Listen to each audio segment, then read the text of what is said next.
Mikasika ny kanja filalaovana indray koa fantatra zany fa dia asiana fanamboarana ary iova endrika tanteraka mihitsy ny kianjan'ny Malakama etsy Antanimena.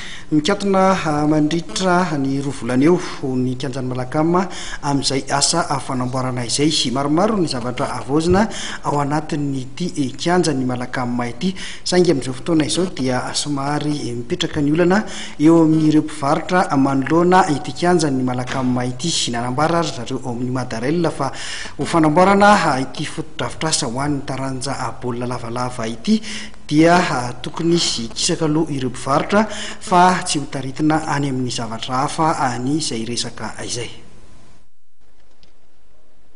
Havaozina ary asiana fanamboarana ny kianjan'ny Malakama, noho izany dia ikatona mandritra ny 2 volana eo mandra-pahavitan'ny asa. Ny alakamisy maraina teo dia nitafa tamin'ny mpanao gazety tetsy amin'ny Malakama ny filohan'ny kluban'ny cheminot ato Aymara André Malala izay mpitantana ny kianja niaraka tamin'ireo mpampiasa ny kianja dia zareo avy eo amin'ny ligina Lamanga sy ireo seksiona 4. Araka ny fanazavana nomeny Aymara André Malala filohan'ny cheminot dia iova endriky Malakama afaka 2 volana ary ny orinasa Madarella no iantoka manontolo ny lany amin'ny asa rehetra, akarina ny gradin, asiana vavahady fidiran'ireo olo-manakaja, amboarina ny trano fiomanan'ireo mpilalao, iova endrika ihany koa ny eo amin'ny vavahady fidiran'ny daholo be, isy ny trano manokana fivarotana ny tapakila, ampiana ny isan'ny trano fivoahana ao anaty kianja, atsangana ihany koa ny salle de musculation. Raha fitininy zany dia ho lasa kianja manara-penitra ihany koa i Malakama. Ny tanjona hoy Andriamatoa Rakoto Malalafeno asana filohan'ny ligina Nalamanga dia ny ahafahantsika mandray ny fedinan'ny tompon-daka eran-tany eo amin'ny Sokady Junior amin'ny taona 2024. Fa vita sy vonona tanteraka daholo zany moa ny drafitra rehetra mahakasika an'ilay izy ka nomboka rahampitsony ny fanamboarana an'ilay izy. Marihina fa io fanamboarana ny kianjan'ny Malakama io dia araka ny tenenina ny kianjan'ny Malakama moa zany dia tsy tokony hanaovana resaka politika na resaka ambadika politika fa hijanona ho fanatanjahantena sy kianja ho an'ny rugby ihany ny kianjan'ny Malakama zany. Ary isorana be dia be ho ny tompona ndraiky tato amin'ny orinasa Madarella zany nanaiky sy nametana ny tontolon'ny rugby amin'ny fanajanana izay etaetan'ny équipe baolina lavalava eto Analamanga izay.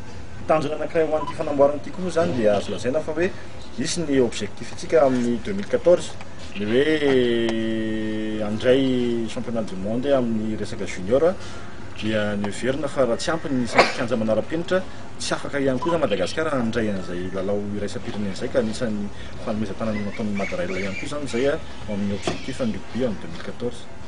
Manoloana izay asa fanamboarana izay dia niantso ny fahendren'ireo mpivarotra izay manoloana ny vavahadin'ny Malakama ny Madarella mba hiala teo. Tsy tokony hitarina any amin'ny resaka politika ny fanalana ireo mpivarotra hoy izy fa tokony hanaraka ny ara-dalàna ny rehetra. Izy tsy etretina zavatra hafa fa fanatsarana no atao io zavatra misy norma daholo zany zavatra rehetra. Hitanareo andray an'izany championnat du monde zany tsika mila zavatra manara-penitra, zavatra tsara. Dia ny antony hoe hitenena le olona misy akeo amin'ny fanarana izay fenitra zay. Fenitra araka sécurité zany aloha zany no andanazareo voalohany satria isy engin be da be ivezivezy io. Dia sanatrian'izany misy bavure tsy ho voafehintsika mihitsy dia lasa misy conséquence amin'ny resaka maha-olombelona. Fa izy tsy tokony atao zavatra avadika resaka hafa zany izy tsy mety. Araka izany dia ny anatsara ity fotodrafitrasa ho an'ny taranja baolina lavalava ity no tanjona ho an'ny Madarella fa tsy misy resaka hafa akory.